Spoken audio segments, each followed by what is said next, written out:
Hi friends, welcome to challenger app. ഞാൻ രാജേശ്വരി വിനോദ്.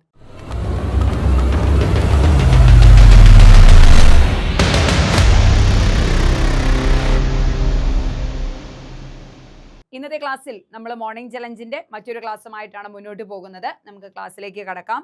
എന്തൊക്കെ പഠിക്കാനാണുള്ളതെന്ന് നോക്കാം. ഏറ്റവും പ്രധാനപ്പെട്ട ആശയവിനിമയ സങ്കേതമാണ് ഡാഷ്. ഏറ്റവും പ്രധാനപ്പെട്ട ആശയവിനിമയം. എങ്ങനെയാണ് നമ്മൾ ആശയവിനിമയം നടത്തുക? ആശയവിനിമയം എന്താണ്? മുഖ്യ ആശയവിനിമയ സങ്കേതം നമ്മുടെ വാഗുകൊണ്ട് തന്നെ ഭാഷണമാണ് അല്ലെ. അപ്പൊ ഏറ്റവും പ്രധാനപ്പെട്ട ആശയവിനിമയ സങ്കേതം എന്ന് പറയുന്നത് ഭാഷണമാണ് എന്ന് പറയാം. ഏറ്റവും പ്രധാനപ്പെട്ട ആശയവിനിമയ സങ്കേതമാണ് ഭാഷണം.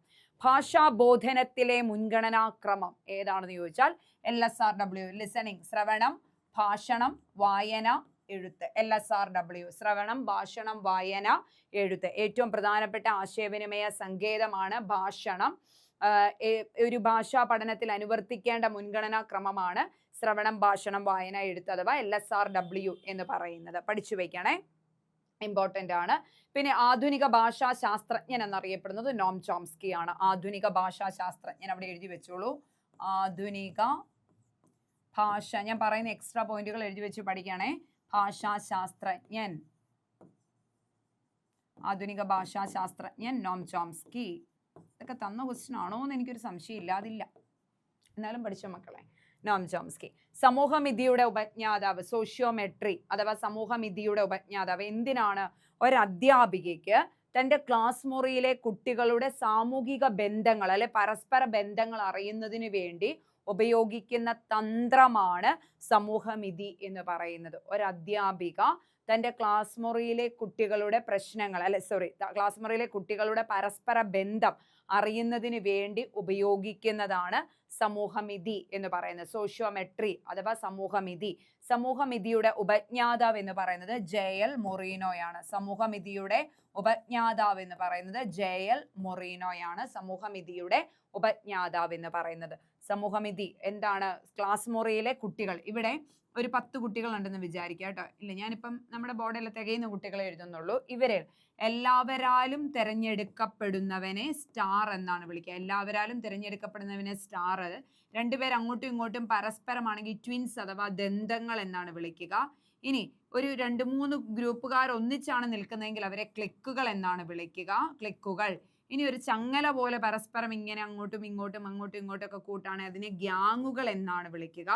ആരാലും തിരഞ്ഞെടുക്കപ്പെടില്ല, അവനും ആരെ തിരഞ്ഞെടുക്കുന്നില്ലെങ്കിൽ ഐസോലേറ്റ് എന്നാണ് വിളിക്കുക. ഓക്കെ, ഇത് ആ ബുക്കിൽ വരച്ച് വെച്ചിട്ട് ഇത് എഴുതണം കേട്ടോ. ഞാൻ പറഞ്ഞു തന്നെ സ്റ്റാർ, എല്ലാവരാലും തിരഞ്ഞെടുക്കപ്പെടുന്നവൻ സ്റ്റാർ. 2 പേർ പരസ്പരം അങ്ങോട്ടും ഇങ്ങോട്ടും തിരഞ്ഞെടുക്കുവാണെങ്കിൽ ദന്തങ്ങൾ. 2 കൂടുതൽ ആൾക്കാർ, 3-4 പേര് പരസ്പരം അങ്ങോട്ടും ഇങ്ങോട്ടും ബന്ധം പുലർത്തുന്നതിനെ ക്ലിക്കുകൾ എന്ന് പറയുന്നു. ദെൻ ഒരാൾ ഒറ്റയ്ക്ക് മാത്രമാണെങ്കിൽ ഐസൊലേറ്റ് എന്ന് പറയുന്നു. ഓക്കെ, JL മൊറീനോയാണ് സമൂഹമിതിയുടെ ഉപജ്ഞാതാവ് എന്നറിയപ്പെടുന്നത്. JL മൊറീനോയാണ്. ഭാഷയ്ക്ക് മുൻപേ വസ്തുക്കൾ എന്ന് പറഞ്ഞത് ആര്? ഭാഷയ്ക്ക് മുൻപേ വസ്തുക്കൾ എന്ന് അഭിപ്രായപ്പെട്ടത് ആരാണ്? കൊമീനിയസ് ആണ്. ഭാഷയ്ക്ക് മുൻപേ വസ്തുക്കൾ, ഇതുപോലുള്ള ക്വസ്റ്റ്യൻ വരും കേട്ടോ, പഠിച്ചു വയ്ക്കണേ. ഭാഷയ്ക്ക് മുൻപേ വസ്തുക്കൾ ഇമ്പോർട്ടൻ്റ് ആണ്. ഈ ഫിലോസഫിയിൽ നിന്ന് എവിടെ നിന്ന് വേണമെങ്കിലും എങ്ങനെ വേണമെങ്കിലും ചോദ്യങ്ങൾ ചോദിക്കാം, പഠിച്ചു വയ്ക്കണം. ഭാഷയ്ക്ക് മുൻപേ വസ്തുക്കൾ എന്ന് അഭിപ്രായപ്പെട്ടത് കൊമീനിയസ് ആണ്. ഏറ്റവും പ്രധാനപ്പെട്ട ആശയവിനിമയ സങ്കേതമാണ് ഭാഷണം. സമൂഹമിതിയുടെ ഉപജ്ഞാതാവാണ് JL മൊറീനോ. ഭാഷയ്ക്ക് മുൻപേ വസ്തുക്കൾ എന്ന് പറഞ്ഞത് ആരാണ്? കൊമീനിയസ് ആണ്. പഠിച്ചു വയ്ക്കണേ. ഇനി അടുത്തതാണ് ശിശു കേന്ദ്രീകൃത വിദ്യാഭ്യാസത്തിന്റെ ഉപജ്ഞാതാവ്. ശിശു കേന്ദ്രീകൃത വിദ്യാഭ്യാസത്തിന്റെ ഉപജ്ഞാതാവ് ആരാണ്? റൂസോയാണ്. ശിശു കേന്ദ്രീകൃത വിദ്യാഭ്യാസത്തിന്റെ ഉപജ്ഞാതാവ് റൂസോയാണ്.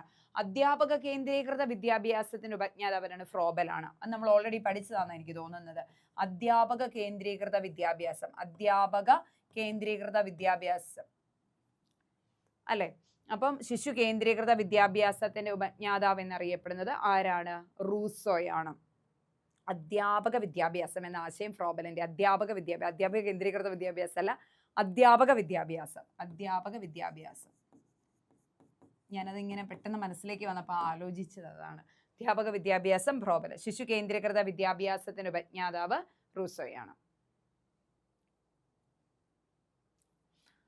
അടുത്ത ക്വസ്റ്റ്യനിലേക്ക് പോകാം. മനഃശാസ്ത്ര പഠന രീതികളിൽ ഏറ്റവും പഴയ രീതി, മനഃശാസ്ത്ര പഠന രീതികൾ ഏതൊക്കെയാണ്? ആത്മപരിശോധനാ രീതി, നിരീക്ഷണ രീതി, പരീക്ഷണ രീതി, സർവേ രീതി, ചികിത്സാ രീതി. ഇങ്ങനെ 5 മനഃശാസ്ത്ര പഠന രീതികളാണുള്ളത്. മനഃശാസ്ത്ര പഠന രീതികളിൽ ഏറ്റവും പഴയതെന്ന് പറയുന്നത് ആത്മപരിശോധനാ രീതി. ആത്മപരിശോധനാ രീതിയാണ് മനഃശാസ്ത്ര പഠന രീതികളിൽ ഏറ്റവും പഴയ രീതി എന്ന് പറയുന്നത്. ഇൻട്രോസ്പെക്ഷൻ മെത്തേഡ് അഥവാ ആത്മപരിശോധനാ രീതിയാണ്. ബോധമണ്ഡലത്തിലെ അനുഭവങ്ങൾ പഠിക്കാൻ വേണ്ടി വില്യം വൂണ്ട് ആവിഷ്കരിച്ച മനഃശാസ്ത്ര പഠന രീതിയാണ് ആത്മപരിശോധനാ രീതി. ഈ ആത്മപരിശോധനാ രീതിയാണ് മനഃശാസ്ത്ര പഠന രീതികളിൽ വെച്ച് ഏറ്റവും ആദ്യത്തേതെന്ന് പറയുന്നത്. ഓക്കെ, വില്യം വൂണ്ട് ആവിഷ്കരിച്ചതാണ് ആത്മപരിശോധനാ രീതി എന്ന് പറയുന്നത്. ഓക്കെ അല്ലേ മക്കളെ? മനഃശാസ്ത്ര പഠന രീതികളിൽ ഏറ്റവും ആദ്യത്തേത് എന്നറിയപ്പെടുന്നത് ആത്മപരിശോധന, അല്ലെ ഏറ്റവും പഴയ രീതി എന്നറിയപ്പെടുന്നത് ആത്മപരിശോധനാ രീതി. എന്നാൽ സ്വഭാവ പഠനത്തിന്റെ ആദ്യകാല രീതി എന്ന് ചോദിച്ചാൽ നിരീക്ഷണ രീതി എന്ന് വേണം പറയുന്നതിന് വേണ്ടി. ഓക്കെ, ഇതിനെ വികസിപ്പിച്ചത് അദ്ദേഹത്തിന്റെ ശിഷ്യനായിരുന്ന ടിച്നർ ആണ്. ഈ ആത്മപരിശോധനാ രീതിയെ വികസിപ്പിച്ചത് വില്യം വൂണ്ടിന്റെ ശിഷ്യനായിരുന്ന ടിച്നർ ആണ് എന്നും കൂടി പഠിച്ചു വെക്കണം കേട്ടോ. ഇനി ദ്വിഘടക സിദ്ധാന്തത്തിന്റെ ഉപജ്ഞാതാവ്, ഇങ്ങനെയാണ് എക്സാമിന് ചോദിക്കുക. എൻ്റെ അപ്പ ദ്വിഘടക സിദ്ധാന്തമോ എന്ന് നമ്മുടെ മനസ്സിൽ വരും. അപ്പൊ ബുദ്ധി സിദ്ധാന്തങ്ങളിൽ ഒന്നാണ് ദ്വിഘടക സിദ്ധാന്തം.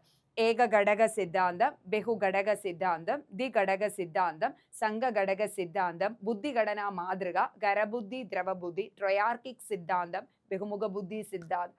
അലാറം ഇട്ടോളൂ എന്ന് പറയുന്ന പോലെ.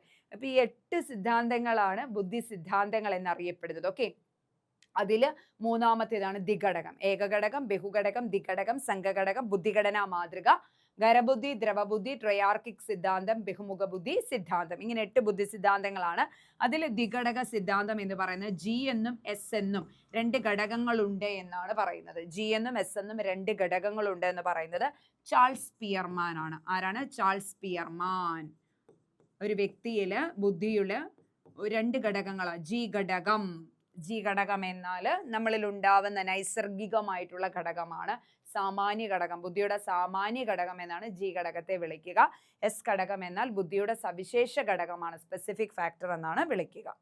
അടുത്ത ക്വസ്റ്റ്യൻ, വിദ്യാഭ്യാസത്തിൽ ശ്രമപരാജയ സിദ്ധാന്തം ആവിഷ്കരിച്ചത് ആര്? നമുക്ക് പഠിക്കാനുണ്ട്. പൗരാണിക അനുബന്ധന സിദ്ധാന്തം, ശ്രമപരാജയം, ദെൻ പ്രവർത്തന അനുബന്ധനം, പ്രബലന സിദ്ധാന്തം, വൈജ്ഞാനിക പഠന സിദ്ധാന്തം, കണ്ടെത്തൽ പഠനം, അർത്ഥപൂർണമായ സ്വീകരണ പഠനം, ക്ഷേത്ര സിദ്ധാന്തം, അന്തർദൃഷ്ടി സിദ്ധാന്തം, സാമൂഹിക പഠന സിദ്ധാന്തം, സാമൂഹിക ജ്ഞാനനിർമ്മിതിവാദം, പഠനത്തിന്റെ ക്രമീകരണ ശ്രേണി. ഇങ്ങനെ 13ഓളം പഠന സിദ്ധാന്തങ്ങളാണ് നമുക്ക് പഠിക്കാനുള്ളത്. അപ്പൊ ഏതെങ്കിലും ഒരു തരത്തിൽ ഒരു സൈദ്ധാന്തികനും സിദ്ധാന്തികനും കേട്ടിട്ടിൽ എന്തായാലും വരും. LP UPയെ സംബന്ധിച്ച് ചോദിച്ചേക്കാം. ചിലപ്പോൾ അതിനും കൂടിയ ക്വസ്റ്റ്യൻ ഒക്കെ ചോദിക്കാനുള്ളത് കൊണ്ട് ഇത് വിട്ടേക്കാം. എന്നാലും പഠിച്ചു വയ്ക്കുക. വിദ്യാഭ്യാസത്തിൽ ശ്രമപരാജയം, ട്രയൽ ആൻഡ് എറർ തിയറി ആരുടേതാണ്? ഒബിയസ്ലി നമുക്കറിയാം ആരുടെയാണ്? തോണ്ടേക്കിന്റെയാണ്, അല്ലെ? തോണ്ടേക്കിന്റെയാണ് ശ്രമപരാജയ സിദ്ധാന്തം. ഇത് എന്താണ്? വ്യവഹാരവാദ സിദ്ധാന്തമാണ്. വ്യവഹാരവാദ സിദ്ധാന്തങ്ങളിൽ വരുന്നതാണ് ഏത്? ഈ ശ്രമപരാജയ സിദ്ധാന്തം എന്ന് പറയുന്നത് തോണ്ടേക്കിന്റെയാണ്. വിദ്യാഭ്യാസത്തിൽ കായിക വിദ്യാഭ്യാസത്തിനുള്ള പ്രാധാന്യം ചൂണ്ടിക്കാണിച്ച തത്വചിന്തകൻ ആരാണ്?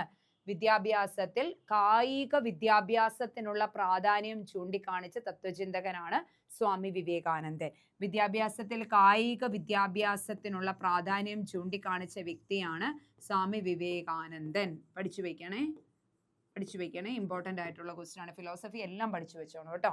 ദെൻ ചിന്തനത്തിന്റെ ഉയർന്ന രൂപമാണ് യുക്തിചിന്ത എന്ന് പറയുന്നത്. കൊഗ്നീഷൻ എന്ന് പറയുന്ന ഒരു ടോപ്പിക് എടുത്ത് പഠിക്കുമ്പോൾ നമുക്ക് പഠിക്കാനുള്ളതാണ് യുക്തിചിന്ത. ചിന്തനത്തിന്റെ ഉയർന്ന രൂപമാണ് യുക്തിചിന്ത എന്ന് പറയുന്നത്. ഭാഷയും ചിന്തയും പരസ്പര പൂരകങ്ങളാണ് എന്ന് അഭിപ്രായപ്പെട്ടത്. ഇത് കാണാതെ പഠിക്കാൻ പറ്റുമെങ്കിൽ ഏത് ഉറക്കത്തിലും ഞാനിത് ചോദിച്ചാൽ നിങ്ങൾ പറയാൻ വില്ലിങ് ആയിരിക്കണം. കാരണം ഈ സംഭവങ്ങൾ നമുക്ക് അങ്ങോട്ടും ഇങ്ങോട്ടും മാറിപ്പോവാൻ സാധ്യതയുള്ളതാണ്. ഭാഷയും ചിന്തയും പരസ്പര പൂരകങ്ങളാണ് എന്ന് അഭിപ്രായപ്പെട്ടത് ആരാണ്? നോം ചോംസ്കി ആണ്. ഭാഷയും ചിന്തയും പരസ്പര പൂരകങ്ങളാണ് എന്ന് അഭിപ്രായപ്പെട്ടത് നോം ചോംസ്കി ആണ്. ആധുനിക ഭാഷാശാസ്ത്രത്തിന്റെ പിതാവായ നോം ചോംസ്കി ആണ് ഭാഷയും ചിന്തയും പരസ്പര പൂരകങ്ങളാണെന്ന് അഭിപ്രായപ്പെട്ടത്. അപ്പോൾ ഒന്നുകൂടെ ഞാൻ ചോദിക്കുകയാണ്. ഏറ്റവും പ്രധാനപ്പെട്ട ആശയവിനിമയ സങ്കേതമാണ് ഭാഷണം. സമൂഹമിതിയുടെ ഉപജ്ഞാതാവാണ് ജെഎൽ മൊറീനോ. ദെൻ ഭാഷയ്ക്ക് മുൻപേ വസ്തുക്കൾ എന്ന് പറഞ്ഞത് ആരാണ്? കൊമീനിയസ് ആണ്. ദെൻ ശിശു കേന്ദ്രീകൃത വിദ്യാഭ്യാസത്തിന്റെ ഉപജ്ഞാതാവ് ആരാണ്? റൂസോയാണ്. മനഃശാസ്ത്ര പഠന രീതികളിൽ ഏറ്റവും പഴയ രീതി ഏതാണ്? ആത്മപരിശോധനാ രീതിയാണ്. ദ്വിഘടക സിദ്ധാന്തത്തിന്റെ ഉപജ്ഞാതാവ് ആരാണ്? സ്പിയർമാൻ, ചാൾസ് സ്പിയർമാൻ ആണ് ദ്വിഘടക സിദ്ധാന്തത്തിന്റെ ഉപജ്ഞാതാവ്. ജി എന്നും എസ് എന്നും 2 ഘടകങ്ങളുണ്ട് എന്ന് പഠിച്ചു വെക്കുക. അടുത്തതാണ് വിദ്യാഭ്യാസത്തിലെ ശ്രമപരാജയ സിദ്ധാന്തം ആവിഷ്കരിച്ചത് തോണ്ടേക്ക് ആണ്. വിദ്യാഭ്യാസത്തിൽ കായിക വിദ്യാഭ്യാസത്തിനുള്ള പ്രാധാന്യം ചൂണ്ടിക്കാണിച്ചത് സ്വാമി വിവേകാനന്ദനാണ്. ചിന്തനത്തിന്റെ ഉയർന്ന രൂപമാണ് യുക്തിചിന്ത. ഭാഷയും ചിന്തയും പരസ്പര പൂരകങ്ങളാണ് എന്ന് അഭിപ്രായപ്പെട്ടത് നോം ചോംസ്കി ആണ്. ക്ലിയർ അല്ലേ മക്കളെ? ഓക്കെ അല്ലേ? സെറ്റ് ആണെന്ന് വിചാരിക്കുന്നു. ഓക്കെ ആണെന്ന് വിചാരിക്കുന്നു. സെറ്റ് ആണെന്ന് വിചാരിക്കുന്നു. മറ്റൊരു ക്ലാസ്സുമായി ഉടനെ കാണാം. Thank you so much.